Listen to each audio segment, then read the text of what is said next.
Welcome to a Backyard Ultra podcast. Well, the Dead Cow Gully Backyard Ultra is on this weekend, so race director Tim Walsh came on, as well as runners Tammy, Wickham and Rowan, Cassidy, to talk all about it.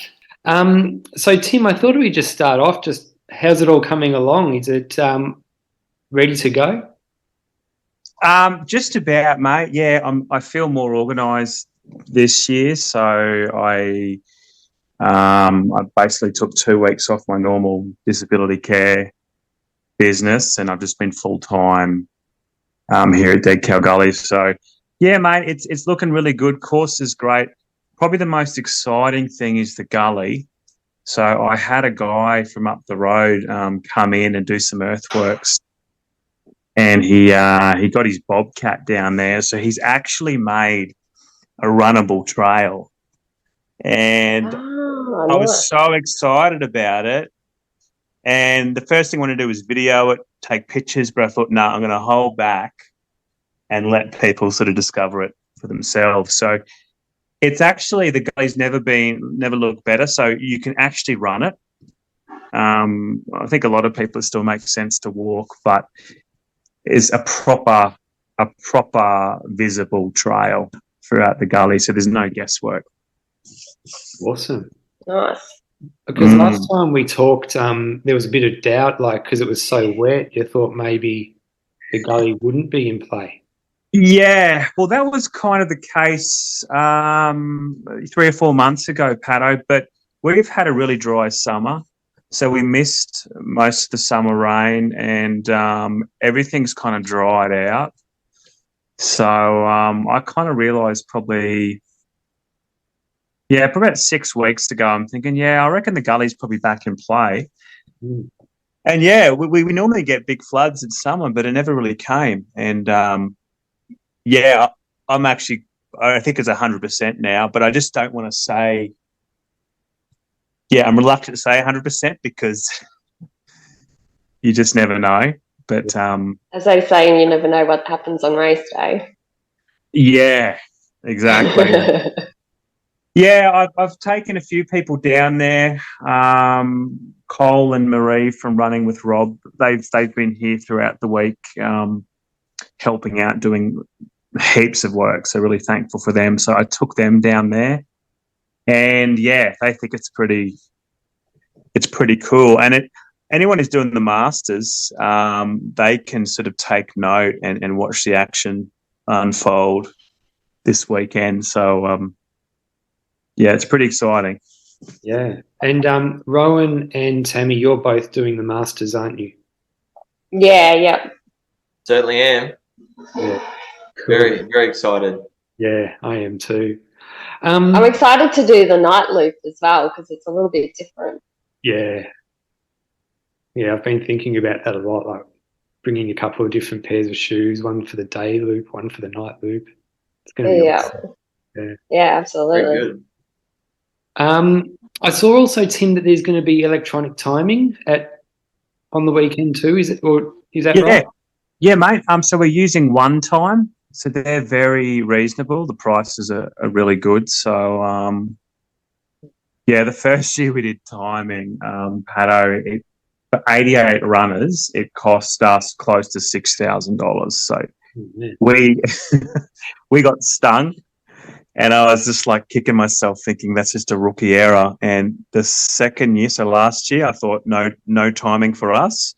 But then Josh Duff put us onto One Time. So that's who he uses. So they're very reasonable. And no race bibs this year. There'll be shoe tags and timing.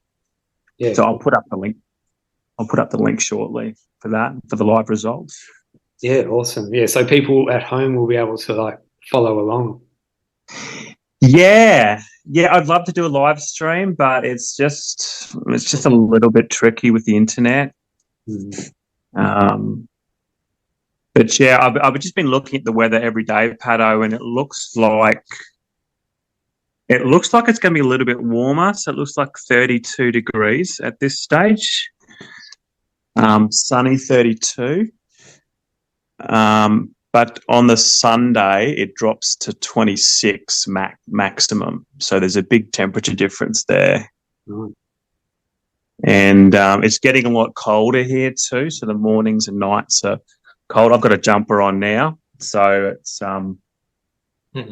it's a bit of a shock for people coming from Brisbane and the Gold Coast. It's a bit of a shock when they come out here, as Rowan would probably know. Yeah. It's a little bit different, yeah. Is it really that much different, like there than it is on the coast? Can be. Right. Yeah. Oh, yeah, the wind just goes straight through you down there. Oh, really? Mm-hmm. Oh, yeah.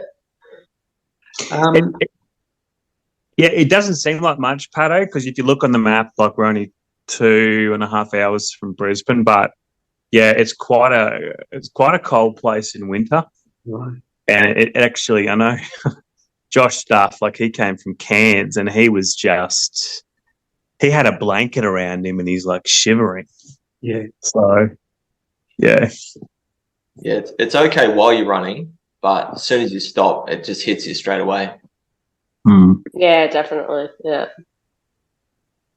I saw you posted a screenshot of the forecast, and yeah, I mean, it does look like perfect weather for that Saturday. That's for sure.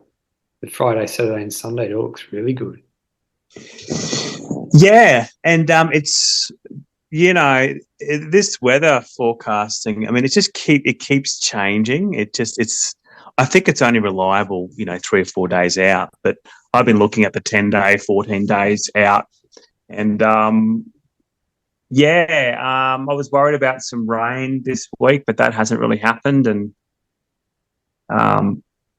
the course has never looked better, so I'm pretty pumped. Yeah. Have you gotten all your mowing done yet?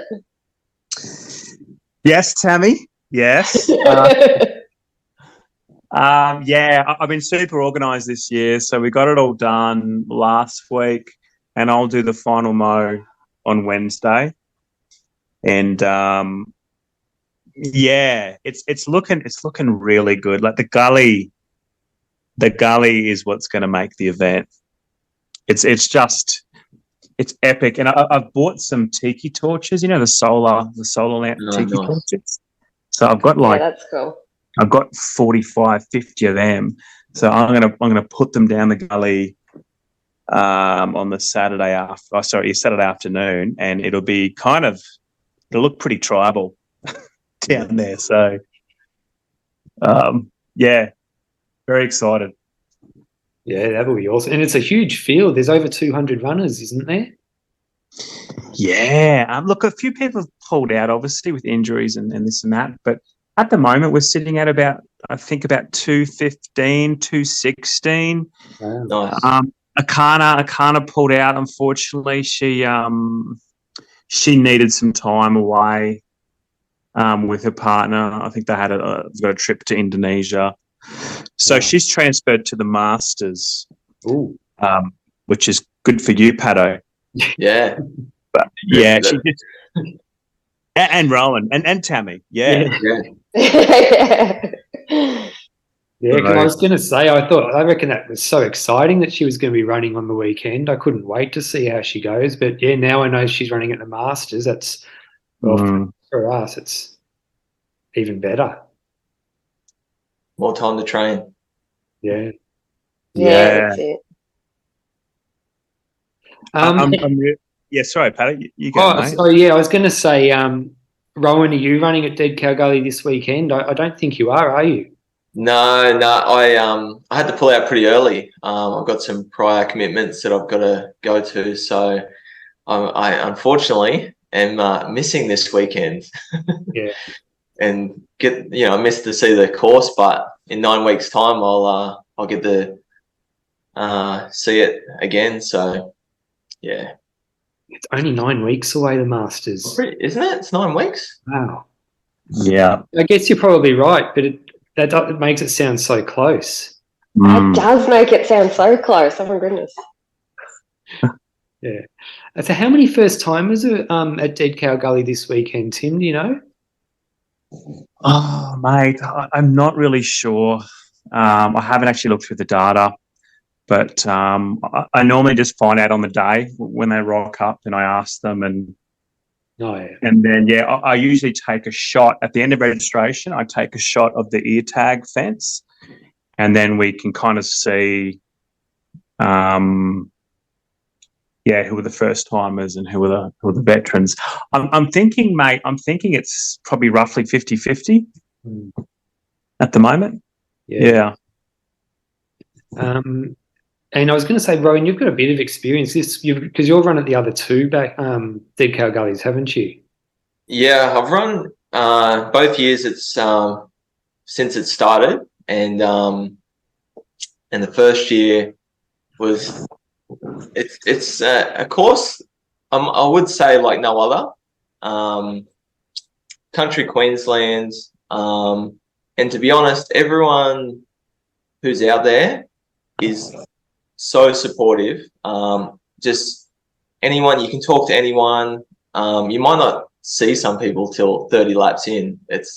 But everyone is very encouraging. It's a great atmosphere out there. And so I had to come back the next year and give it another crack. And to be honest, I'll probably keep going back every year. To be honest. And how did you go? I know you did 30 hours last year, didn't you? Yeah, I did 30 last year. And sort of, it's one of those things, and you probably have had the same experience, where you sort of cut yourself a bit short. You're like, I finished that last lap in about 48 minutes, and sort of a little bit of a niggle, but nothing that stopped me from running. And I just decided, no, 30 is enough for today. And as soon as I stopped, it was like, the guys and girls ran off on the next lap, and I was like, just why didn't I just keep going? Like, I had no real reason to stop at 30. So that's why I'm super pumped to be heading into the Masters, and everyone there is going to be pretty much minimum of 30. Yeah. So it's that's exciting. Yeah. Is it true that you did your 30 hours last year without a crew? Pretty much. We a friend of ours, his wife was sort of crewing for him and for me. Right. So not like full on crewing, just like if I needed something, maybe on the next lap, could you make some noodles or just heat this up for me for when I come in on the next lap. But pretty much self-managed the 30 hours, yeah. Yeah. Do you have any, because I'm sure there'll be a few runners in that kind of situation on the weekend, do you have any advice for runners who are going to be there without a crew? It definitely makes it a tougher day out. But the main thing you want to be is just super organized and have everything very well planned out. Like hydration is pretty easy. You can have, plenty of bottles lined up with taps on them, makes it quick and easy to fill up. When it comes to the food side of things, you can have your lunches and sort of dinner meals, because you want to be having real food. You don't want to be just relying on gels the whole time, because that will fail at some point. So pre-packaged stuff, smaller portions so you don't waste anything, but just all planned out. So when you come in, you just grab whatever it is that you enjoy eating the most and eat it, and then try and get some shut-eye when you can. Yeah. And I guess there will be a lot of people there, so if you do need some noodles heated up, I'm sure you can yell out to someone and someone will give you a hand if you need. I'm sure Tim will be more than happy to heat up some noodles for anyone. I got heaps of noodles, Rowan, just in the kitchen here. Mate, I think, Pato, what you were referring to, mate, is the first year that Rowan ran, I don't think he had a crew, him and Drew, in the first year. Is that right? That's right, yeah. Well, yeah, no crew in the first year. How did you go in the first year you did it? I just did 24 hours. He says just. I know it's Well so bad. It's so bad to say just 24, but but sort of it was a real mental barrier. I think that's what gets people the most is like, oh my God, I've just ran 15 hours for the first time ever. And, you know, your muscles are sore, you know, your legs are hurting, and it's really easy to convince yourself to stop. So as soon as I hit 24 hours, I was like, yep, done. I'm happy. No injuries. I can run tomorrow.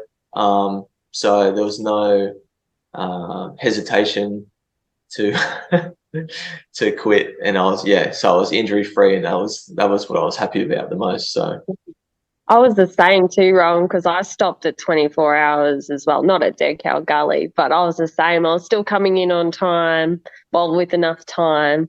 Like, I was still running, and then you'll look back and go, oh, why? Yeah, 100%. It's really, really frustrating, actually. Yeah. I think it helps with that drive to do more, though. It definitely keeps you coming back. That's for sure. Yeah.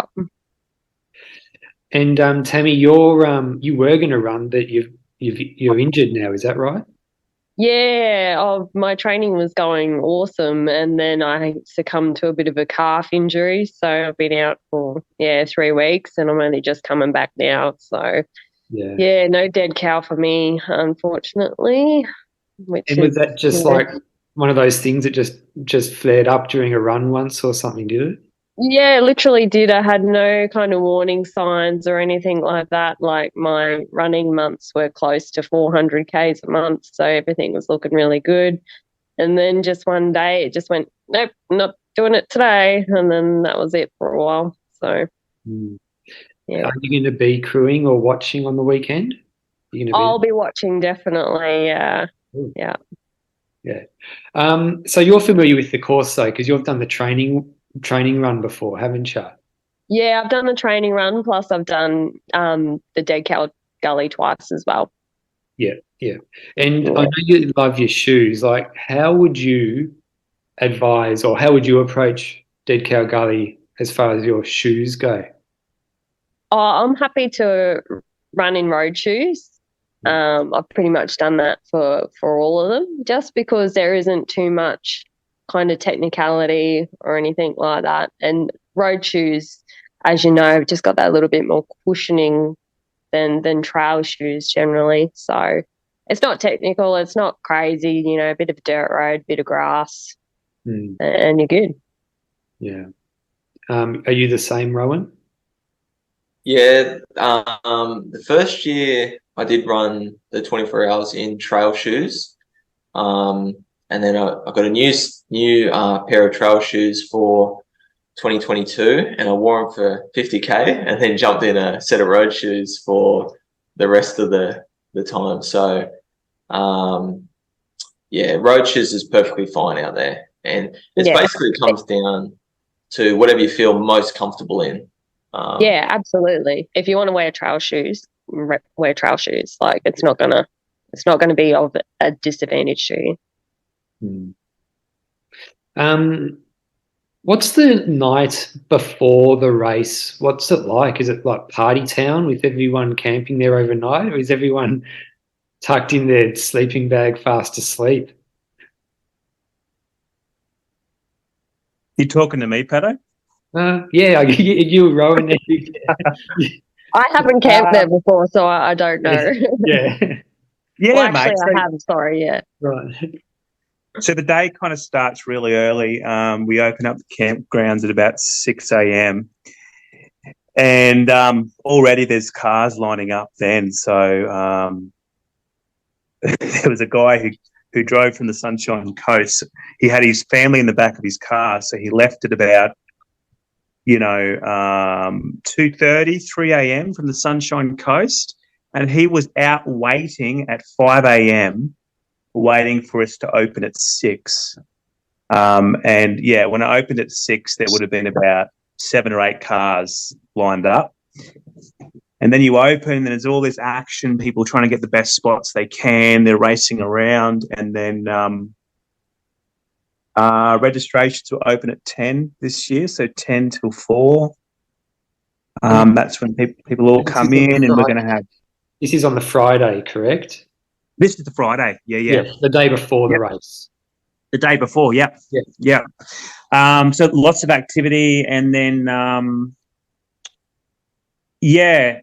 so there's coffee, barbecues, merchandise. So they're actually going to come into the farmhouse, and I'll do the registrations, and my mum's going to do the merchandise. So mate, we have some music playing, and then we got a D&F bar. And we've just got an old bathtub patio. We've just filled it up with beers, and there'll be a campfire close to D&F bar. So it's got a real, a pretty cool feeling. Like a lot of family, a lot of kids running around. The weather's a bit cooler. People are rugged up, and actually, someone said, obviously this is not the case, but they said it had a bit of a Woodstock feel to it because apart from marijuana, there was there's some music playing and people are camping and sprawled out across a paddock. It's a really cool kind of a vibe, I think. And do you blow a horn on Saturday morning to make sure everyone wakes up and doesn't miss the start? I have thought about that, mate. I usually just start playing the music at about 6. Yeah. Mate, maybe I should get out the bugle. I don't reckon I'd be able to sleep the night before. I'd keep on waking up scared I was going to miss the start. Can I ask you guys, and this, because I'm not a runner like you people, how do you get sleep the night before? Like, what if you're just staring at the ceiling, you're too nervous, you're too excited, you're thinking, well, I need sleep because if I want to do a big total, if I'm at a sleep deficit, like if I only get 1 or 2 hours sleep, my chances of running big are actually pretty small. Like, do you take sleeping pills, or what do you do? I don't take sleeping pills or anything, but I do like to bank my sleep, make sure you have really good quality sleep during the week leading up to it. And I don't know about the rest of you guys, but I always panic that my alarm isn't set. I'll check my alarm 5 times thinking that it's not set. But there's not a lot you can do apart from just try to sleep and just make sure that you're organised. That way you're not thinking, oh, have I done this or have I done that? Just try and make sure you're as organised as possible without running around too much the next morning. Yeah, definitely the banking of your sleep during the week is definitely recommended. And I think people have done studies on this, but everyone knows that the night before a race, no one sleeps properly. And they reckon that the night before, so Thursday night, is your key sleep night before an event, because it doesn't matter how far it is, it doesn't matter what it is, but there's always nerves and there's always anxiety behind it. So banking sleep is a very smart option for sure. Yeah, definitely. I think if you're also lying in bed on the Friday night, even if you can't sleep, just remember, I'm lying here, I'm relaxed. At least that's a good thing. Don't get stressed about it. Mm. What about dinner the night before? Do most people drive into town and get something from a local pub or something like that, or do they camp and eat camping food, or what do they do the night before the race? Yeah, mate. Well, this year we've got a barbecue, which will probably change things a little. Like there's a mixture. So some people purely they come in, they set up their marquee, and then they've actually got a place booked in town, like a hotel or a motel, and they just relax in the air conditioning, and they might just go to the pub or go to the local takeaway place for a meal. But other people camp here for the night, which yeah, I mean, if it was me, I don't know. Rowan, did you camp? Did you camp the night before? Yeah, yep. I definitely drove up on Friday lunchtime and set up camp. Yeah, And, sure. just chilled out for the afternoon. I think if people aren't used to camping, I think you're better off just booking a hotel. But if you're used to rolling out a swag or sleeping in a tent, it's probably best just to stay out here. Do many of the runners have a practice run the day before, run the course, try it out and stuff like that? Yeah, so we open up the course at 4 p.m. We call it like a course inspection. So, basically most people walk it with their family and they just sort of check it out and they take some video footage and they try to get to the most technical part, like the gully, and find out, what sort of line they should run or any hazards they should watch out for. So, yeah, mate. I know that Ryan does run it every Friday afternoon. Yeah, he tends to run it pretty quickly. Yeah. Yeah. And as far as, are there any pressure points that runners need to be mindful of at Dead Cow Gully? Rowan or Tammy, can you think of any? I think in the paddock section where you're kind of doing those little loops, there's a few little ups and downs that kind of catch your pace off guard a bit.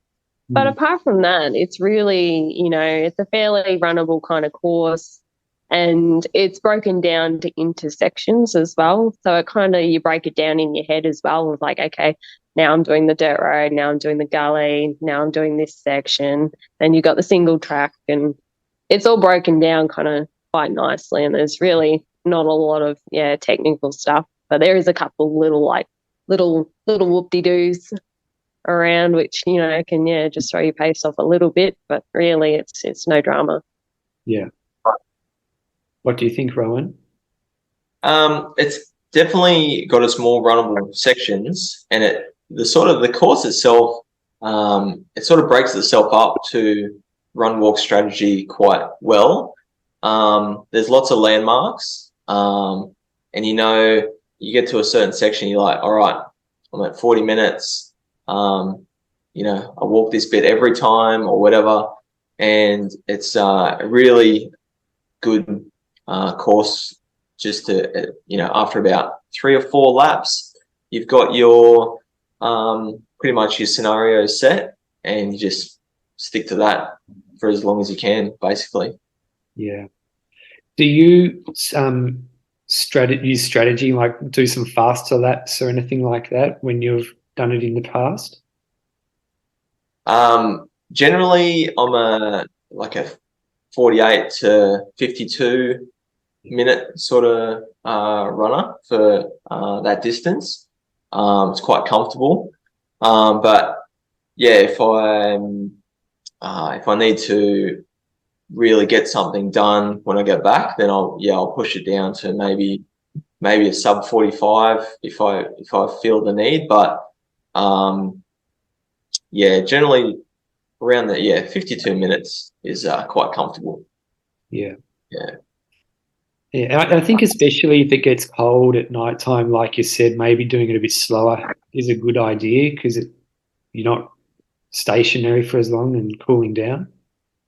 Yeah, if you're really organised and you've got everything pre-set out and laid out, easy to get to, then you can push the time back, within a couple of minutes. And as long as you don't let the timer get to you mentally, and you just come in, because I think it was really low temperatures last year, if I remember correctly, much lower than what it's going to be this year. And less time sitting in the chair, and letting the temperature get to you. Just keeping warm and getting back out on course. Yeah. One of the things I thought as well, what I thought about was the 7 a.m. start. It means that the first night it's absolutely critical to make sure you get sleep in, because by the time night comes, you've been up for a pretty long time and you don't want to hit the Saturday or the Sunday morning without getting any sleep. Definitely. Yeah.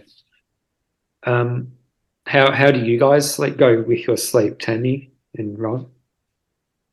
Well, I don't generally sleep during backyard ultras. I'm kind of like Rowan. I'm around, that 48, 52 minute mark. So I don't really have a lot of opportunity to sleep. But I find that the adrenaline just keeps you going, and not cooling down, which is the best part. You're not getting out of your chair all seized up and going, So I find it's a good medium to have enough time to kind of eat, change your shoes, whatever, without cooling down as much. So, yeah. Have you? Sorry. Go on. I was just going to say the rest sort of thing. Even just on your first night, as long as you come, even if you come in at 52 minutes, and you fill up your bottle, probably takes less than a minute. You have something to eat, and then you just sit back in your chair, close your eyes, and just mentally relax. Even though you're not going to fall asleep, but it's just letting yourself and your conscious, close your eyes, just relax for, a few minutes. Because as soon as you hear the bell ring, you're like, it's, you hear the bell ring, like after 30 times, it starts to, there's not much. There's not much sleep. No, 3 minutes feels like 30 seconds. And Tim, how are you going to manage your own sleep during the event? It's a great question. I actually was talking to John Drysdale. So he's a former runner here. So in the first year, I think he was number 3 in the first year. I think he did close to 30 yards in our inaugural event. So he's got an injury, so he's going to fill in hopefully for at least a few hours. Maybe I can push him to do more of a night shift. Because I mean, usually with these events, Pat, I think I've talked about it before. I go into them just such a sleep deficit because I'm running on adrenaline too, and I'm just sort of, my whole body, my whole mind's just gearing for these hundreds of people coming to the farm. So, yeah, mate, if I can get a little bit of sleep, it'll be good. And it's not too difficult, just blowing a few whistles and ringing the bell. But it's mainly, mate, I've said this before, it's mainly all this other stuff. Like it's the toilets, and it's the someone hasn't parked their car in the right spot, or if it's a hotter day too, you have to watch out for that, dehydration and stuff like that. So,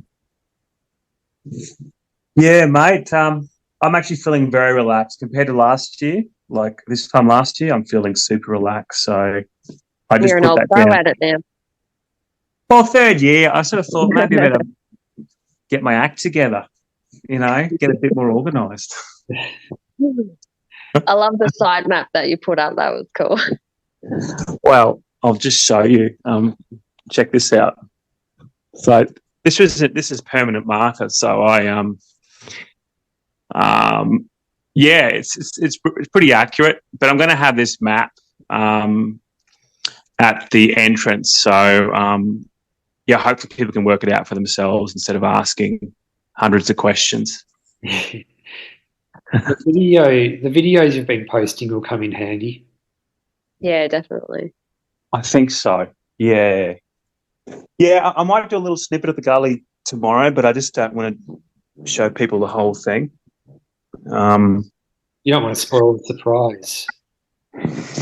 Yeah. I mean, the people I talked to who helped me out, like Cole and Marie, they said, "Oh, you're probably better off not showing it because, if people do it for the first time, it's very cool, very cool down there." Is the bridge still there, Tim? It is, mate. Yeah, it's held up well. Pato, I'm not sure if you know this, but Rowan saved us last year. We had water in the creek crossing, and he made a bridge for the event, and he brought it up the day before. Oh yeah. It's a bridge with like a runway. It's got character. It's like an airport runway bridge. So it's still there. Is that the one? Is that the one they go over on the video on YouTube? That's the one. Yeah. I think you called it the roller coaster or something like that, didn't you? That section. Yeah. A lot of people refer that to the roller coaster because it's just up and down. Yeah.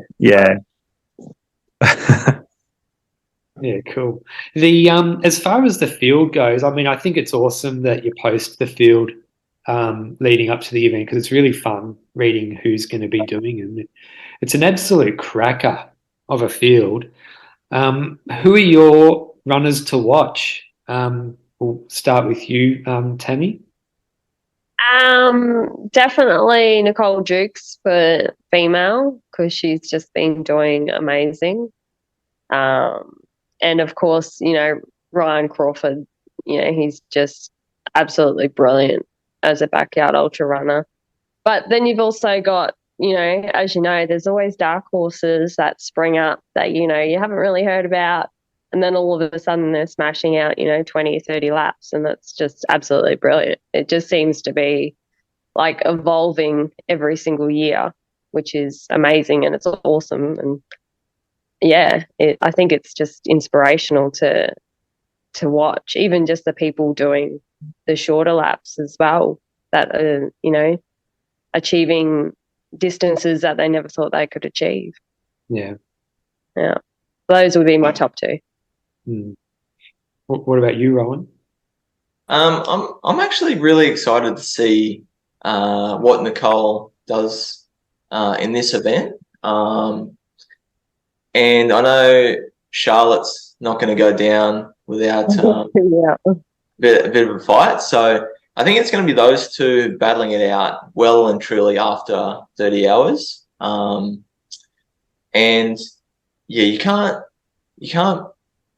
bet past Ryan Crawford. I think you're going to lose money if you don't put money on Ryan.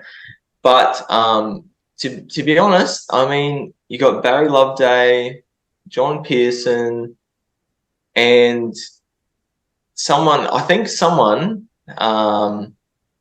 has a lot of energy to bring to the backyard this weekend, and that'd be Jamie Hunter. I think he's got some unresolved backyard results, and I think, to be honest, he wants to be there right at the end, to be honest. Well, I was going to say Ryan Crawford as well. It's been his last race was last year. It might have. I don't think he's even had a race since the Satellite World Champ. So he will be absolutely chomping at the bit. And he's been training the house down as well. He's ran that like 140k run a month or so ago, Tim, that you crewed him on. I see that they've just opened up the rail trail again, like the full section too. So I'm like, if it only waited a couple more weeks, everything would have been all slashed and all done. Yeah, that was a crazy run, that one. I was really fearing to get bitten by a snake, so I'm glad he pulled out. Mm. Yeah, I reckon the two big females, I think Charlotte and Nicole, I think they're above everybody else. Just based I think on that. they'll help push each other as well, I reckon. I think so. I really do think so. I think they'll push each other forward. And they seem to be so far ahead of anyone else. Like, I think the next person would be probably sitting around 19 loops, maybe 20, whereas Nicole is 30 loops and Charlotte's 35 loops. I think the biggest surprise, I think, will be Johan Botha coming up from Adelaide. So he left today with his family. He's driving up from Adelaide. He was the final 5, Pato, at Hysterical Carnage. Yeah.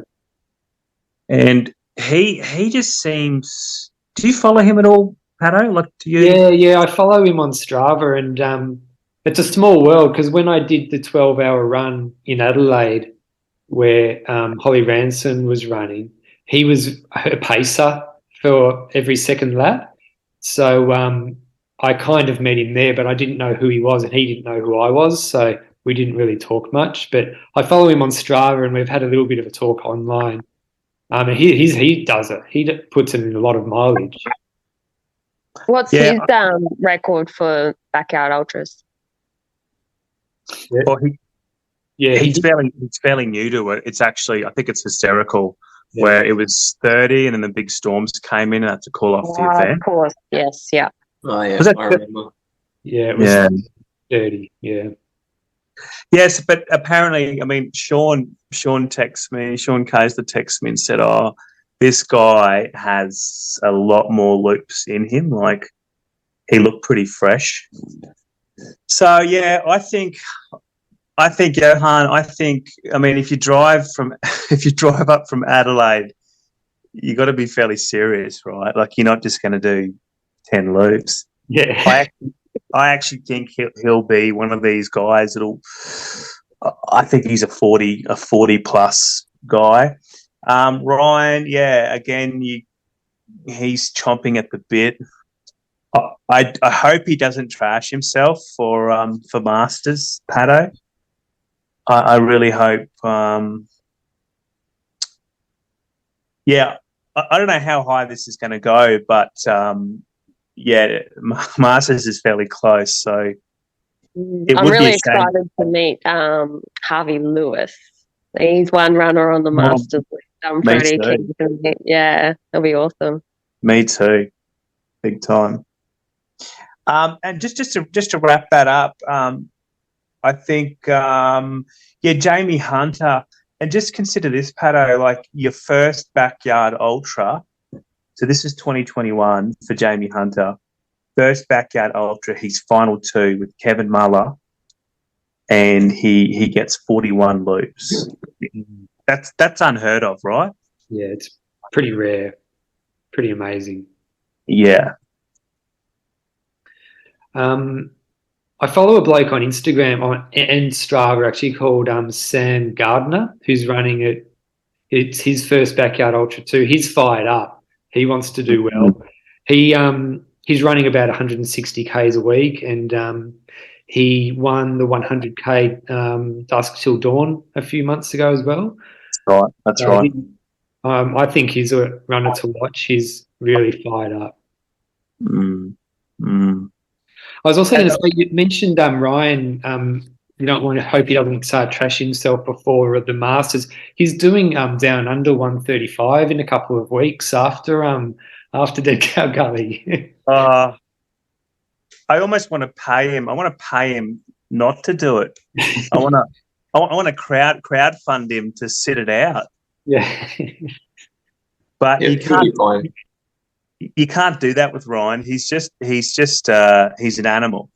Yeah, he's an absolute animal. You can't stop him. And he's had a good break between races, so I guess he can probably cram a few in now. He must be mentally ready, that's for sure. Well, I've had conversations with him, Pato, about, reflections on what happened at the big satellite, and he's never been so fired up to actually to go big. Like, that's what he told me anyway. So he's got the fire in the belly. So I think the Masters will be fireworks. And someone like, look at Tammy and look at Rowan. I think a lot of the field is just going to just shoot past 30 loops, and I think everyone's going to get a PB, because I mean, God, no, I know at Biggs, Pato, that no one wanted to be the first one to drop. There was a real kind of a shame factor there. Like, you're among this elite group, and you don't want to be that person.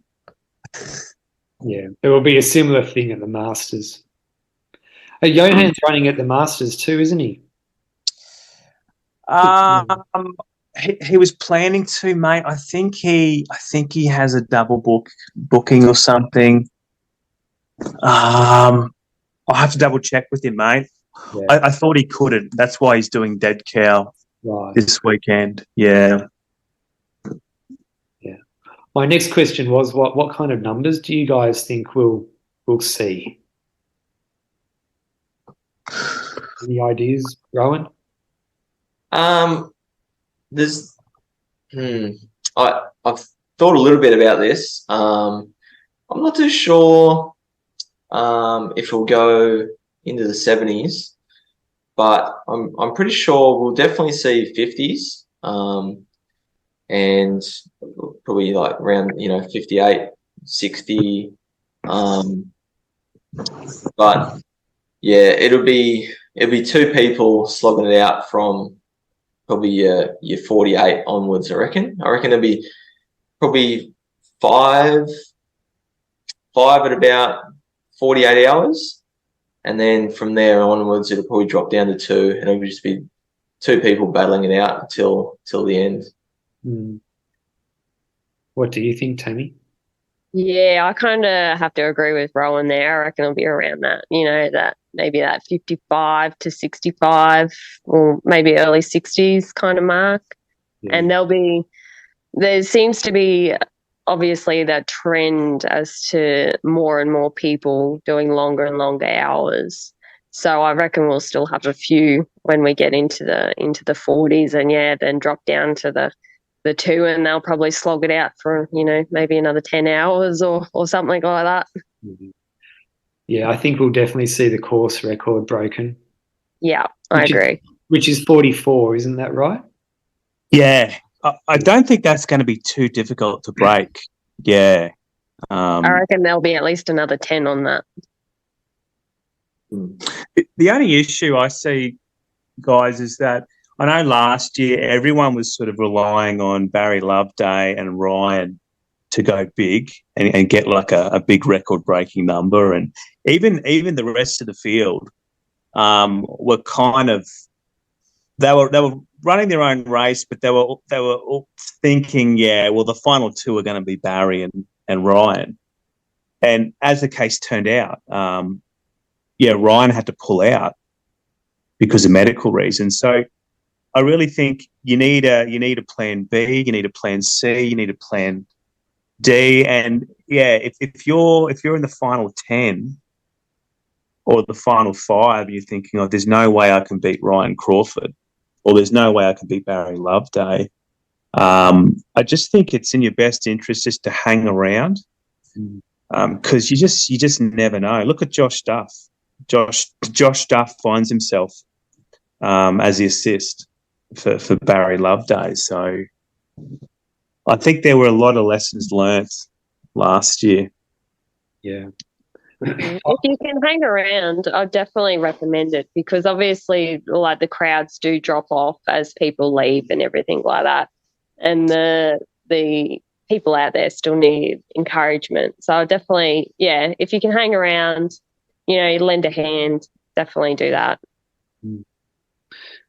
Yeah. I mean, I definitely think that we'll see high numbers, definitely break the course record, like I said. But leading into Hurdies, everyone was saying, oh, the Australian record's in danger. I reckon we'll see 100 hours and stuff like that.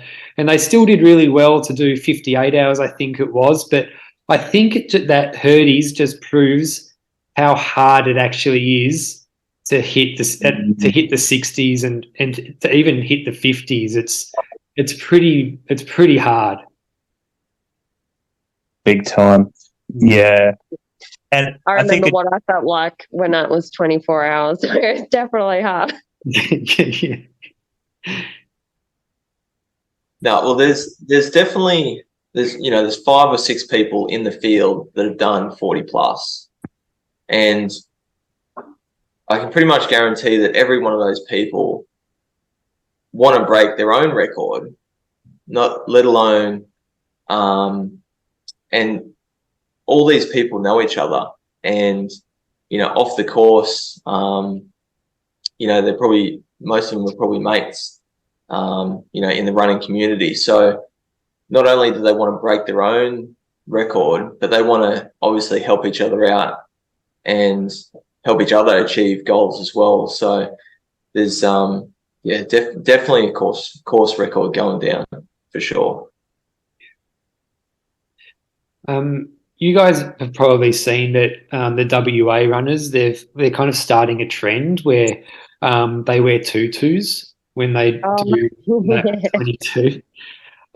So do you think we'll see any tutus at Dead Cow Gully on the weekend? I hope so. I think it's a good kind of, lighthearted way to continue, just a little bit of change in the laps. I think it'd be a good idea. Yeah. Mm-hmm. Can we do something different? Is there any other trend we can start? You should put on a tutu when you ring the bell at lap 22, Tim. Well, mate, I do start hallucinating myself, so I could be wearing anything. Yeah.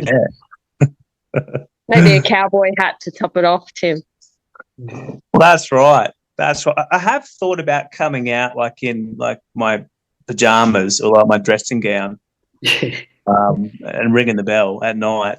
I think that could be a pretty cool thing. But yeah, I'm really excited about you coming up, Pato, and I think you'll be watching closely this weekend just to check out the course, right? And just see. Oh, right. I can't wait. I'm going to be following along the whole time. I cannot wait.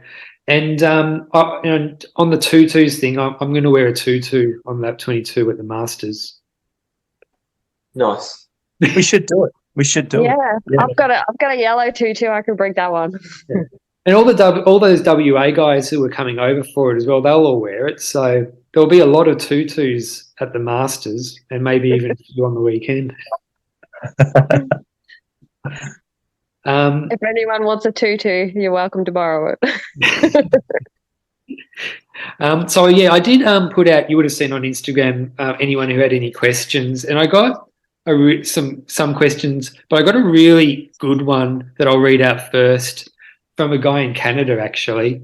And he wrote, I'm about to run my first backyard ultra. I feel so much pressure to make it worth my cruise time.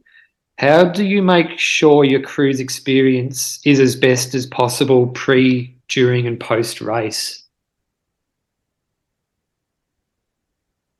Oh, that's a tough one.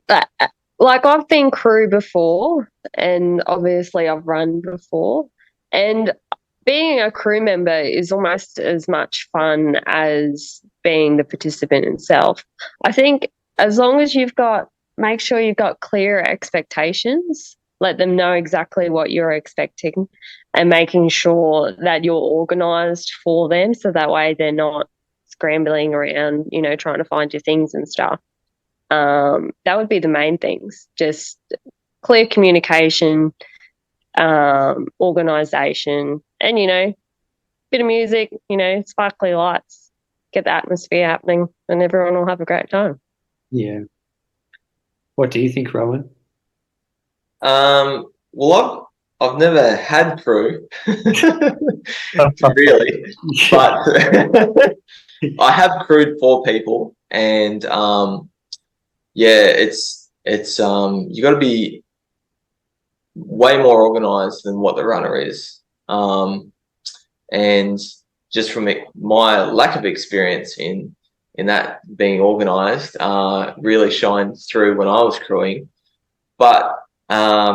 Yeah, just being organised, and as the runner, you need to be clear with your crew what you want, what you expect, where everything is, and it should just run smooth. Yeah.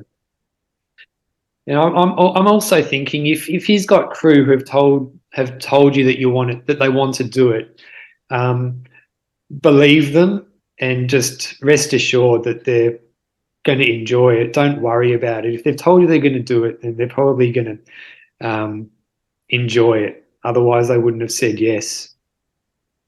Exactly. Yeah. Yeah, that's right. With the gully most likely in play, we've already talked about this kind of, but I'll read it anyway. With the gully most likely in play, what's your advice for best getting through it, the gully? You can basically walk it, really. Like, there can be a little bit of bottleneck sometimes because it is a little bit zigzaggy, but it's just a walk-run section. It's really not technical or anything like that. Watch out for the cow hoof indentations if there's any, although if it's been cleared up, there might not be an issue this year. But it's a fairly easy kind of track. It's just a bit different, that's all. Bit of interest in the course. Yeah. Do you agree with all that, Rowan? Yeah, there's definitely very, very runnable sections. And yeah, you just got to keep your eye out. There's a couple of, well, probably not now, but there's usually like a couple of sticks that have fallen down somewhere. But generally, there's a couple of lumps and bumps. You just walk over those and take your time. But generally, most of it is quite runnable. And I don't know, Tim could probably enlighten us, but there's usually fairly sandy, sort of, really fine rocks. So it's it's actually quite nice on the foot, especially when your feet are quite banged up. And then, you just do the little lumps and bumps, and then you back out onto the grassy section at the back end of the course. So it's actually quite a good way to help hold you back as well a little bit. Just gives your legs a little bit of a break. Yeah, that's right. So Tim. Yeah, so the cow, there are no cow footprints this year in the gully. So I told Mum and Dad just to keep the cattle out of the gully. So thanks, Mum and Dad. So yeah, it's I think it's a great sort of mental circuit breaker, the gully, because you run about 2.1K to get to the gully. And I think once you're in the gully, it doesn't really make sense to turn back at that point. So, most people, once you get to the gully, it's like a relief. It's like, oh yes, and it's people's walk break, and they run the first 2K because you're exposed. It's flat. It's the most exposed section. So if there's any heat on the day, you kind of want to get through it relatively quickly. And you go into the gully, and that's where you have your shade. So, what do you reckon, Tammy? What percentage of people would walk the gully? Oh, a fair bit, I reckon. I reckon the majority of people would walk it. Not all of it. It's just, run for a little bit, walk a little bit, run for a little bit. I reckon the majority would, yeah. Yeah. So probably 90%, right? 95% would actually walk. It's like you said, it's a good little break up of the, from the run section on the dirt road to a little bit of a walk break, and then you continue on into the paddocks. It's only 700 meters or 750 meters. Mm. So yeah, how it looks now, it's way more runnable than it was in the first year. Like you have less sort of tree roots and rocks. You actually got like a dirt trail. So people like Ryan and Nicole who do quicker loops, I think they'll probably just run straight through, and they could possibly finish their loops, 2 minutes sooner with how the gully looks at the moment. So that's interesting. Mm. Have you kept a record of the fastest ever lap at Dead Cow Gully? There's some people who show off during the training runs. There's some people who just do these ridiculous things. So we have 8 loop training runs, and they get their 7 loops done, and on the final loop, they just have this speed session. And some people do it like in like 24, 25 minutes. Like really, really quickly. Yeah. I think John Pearson did a hot lap one training run. So I don't think John's going to be, even though John was the assistant in the first year with 43 loops, I think he's doing an Everest trek or Everest race in a few weeks. So I actually think, John's just coming out to support his kids. He'll be running with his son, Eddie. So I don't think he's going to go for it this year. Even Eddie's a cracker at a runner. Yeah, well, takes after his dad. Did 100K, and was he 15 or 16 at the time? Did 100K, and there's speculation that he might go for the 24. So John might. John's like a perfect coach to have out there. Actually, a lot of people just hang around John because he's at the back of the pack, and he's very positive, and he just tells people he tells people this is just like a bushwalk. It's like a bushwalk, but you're running certain sections. Don't overthink it. Just keep your heart rate low. Eat well, drink lots, and just turn up to the starting corral each loop. So he keeps it very simple. He's really cool to run with. Actually, he will coach you the whole way around. He will give you tips the whole way around, and tell jokes the whole time. And what you're in the pain cave, and he's just running next to you, just jibber jabbering away, and you're like, where are you coming up with this stuff? Like, where is this coming from? I can hardly think, and you're telling jokes, and it's like 28 hours in, and it's unbelievable. But he is an absolute joy to run around, actually. Yeah, absolutely. He's brilliant. I love his English accent. Just makes it all.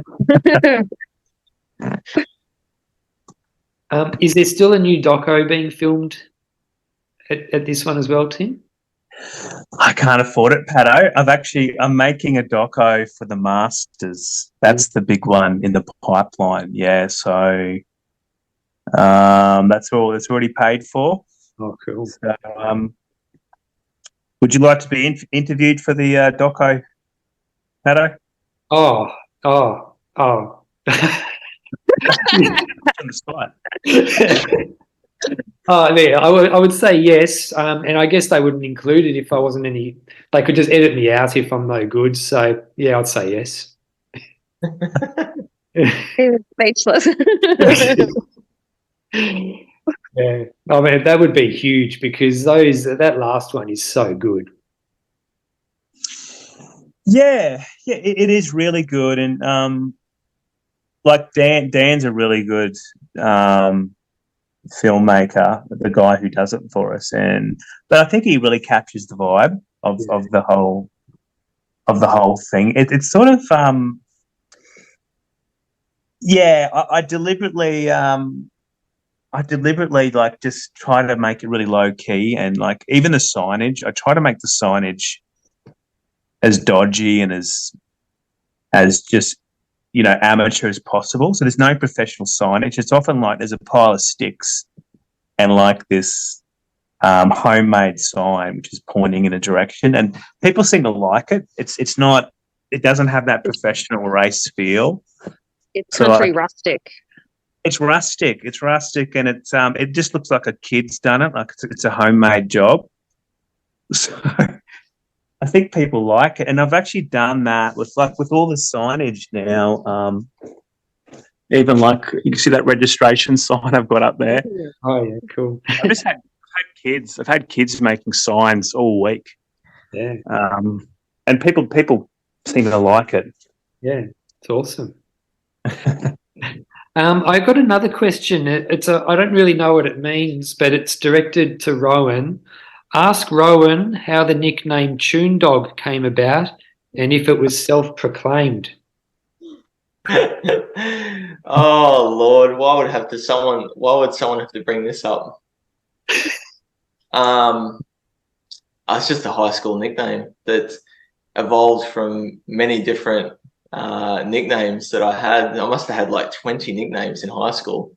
Yeah. And just one of the teachers come up with a funny saying, and then all the guys just latched onto it and thought it was hilarious. So it's one of the teachers at school come up with it. So okay, cool. So do people call you Tune Dog or do they call you Rowan?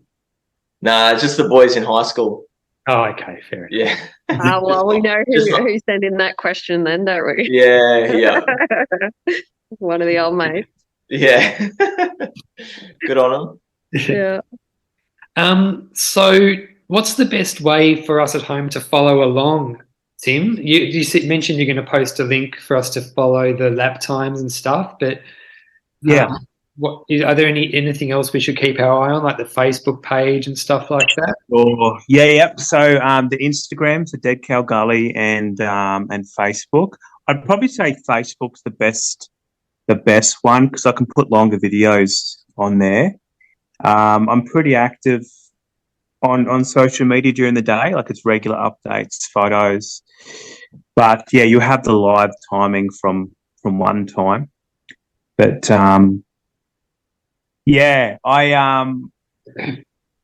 try to. Who would you like me to interview on the day? What runners would you like me to check in with on the day? I would be happy to hear from anyone, really. I'm always happy to hear from new people. Just a mix, I think. Ryan Crawford's always good. You got to make sure you include Ryan Crawford, but anyone. Peppa Pig might be an interesting conversation. Yes, that was who was the young fella last year? He was like 7 and he did his first half marathon or something. Is that right? Was that last year, Rowan? Yeah, last year. Yeah. I think it might have been one of your neighbours or something. Like female. Because there's no age restrictions, is there really? Like, as long as they're running with their parents, is that right? Yeah. Well, the insurance it's a bit tricky with insurance. Like they prefer over 18s, but if you're running with your family, your mum or your dad, they just sign a little waiver, and they sort of take responsibility for their kids. But I think it's really good, Rowan, don't you reckon, to have kids out in the course? Like it really adds to the feel. Like it just adds to the family vibe of the event. But I think I did like 2 laps with that kid and he was powering along and I couldn't believe it. Like I think it was more than a half marathon. Wow. But like for a young kid, like he was, up to my hip and he was just cruising along and he was having the best time. And he was just running with his mum and I just thought it was incredible. Like so yeah, stuff like that. Like, yeah, I didn't see too much of that. I mean, it's probably not something that sits well with some people, but if the kid wants to jump out there, then let him have a run. Yeah. I think so. Yeah. There was a few kids running it the last one I did. There was maybe 3 or 4, like 14 and unders, I reckon, and and you could tell they were loving it. Yeah, and I think all the runners out there, they look after these kids too. Like, it's not like they're just sort of on their own out there. And it's such a good sort of mentoring experience, I think. So yeah, we've got quite a few kids running this year, and yeah, I'd be interested to see what Eddie Pearson does, because, like, would you feel comfortable for a 16-year-old to run 100 miles? Like, if that was your son or daughter, would you be freaking out with that distance if they've already done 100K pretty comfortably? I reckon 16's old enough. I think coming from his background as well, I think that would make him more comfortable rather than a 16-year-old that's just done, a couple 10s, a couple 20s. Like, he's got such a incredible running background already, because I think he represented his school with cross country and all that kind of thing. I remember talking to John about it last year or the year before. So it's like he's already been, he's got the body for it. He's been trained for it. So for someone like him, I don't think it's going to be a problem. I guess John would pull him out straight away if he thought things are turning south, surely. Yeah, like that's exactly right. Yeah. And it's not like he's running on his own in a 100-mile point-to-point. He's like checking in every 6.7 Ks and running with people the whole time. So that's one of my favorite things about backyard ultras. You're always with people. Yeah. And if you're feeling that little bit down or whatever, you know it's only 20 minutes and you see your crew again, and they can like pump you up again, and you got all the starting music, and it just motivates you again. Yeah. Do you have any live performers this year, Tim? I think I heard some live, like some acoustic singer or something on the video. I know in the first year we had a few different bands, a few local acts, which was kind of cool. It's a bit tricky because Easter's a big time at the pubs, and there's different festivals happening, so it's really hard to get bookings from people, and they've usually got things lined up. So, like, you lost the coffee truck guy too, didn't you?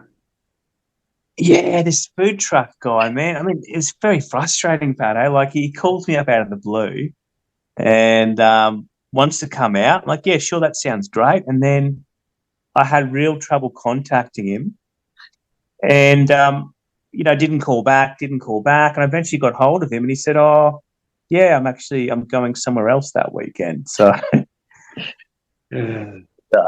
actually, the biggest thing, mate, was the merchandise order.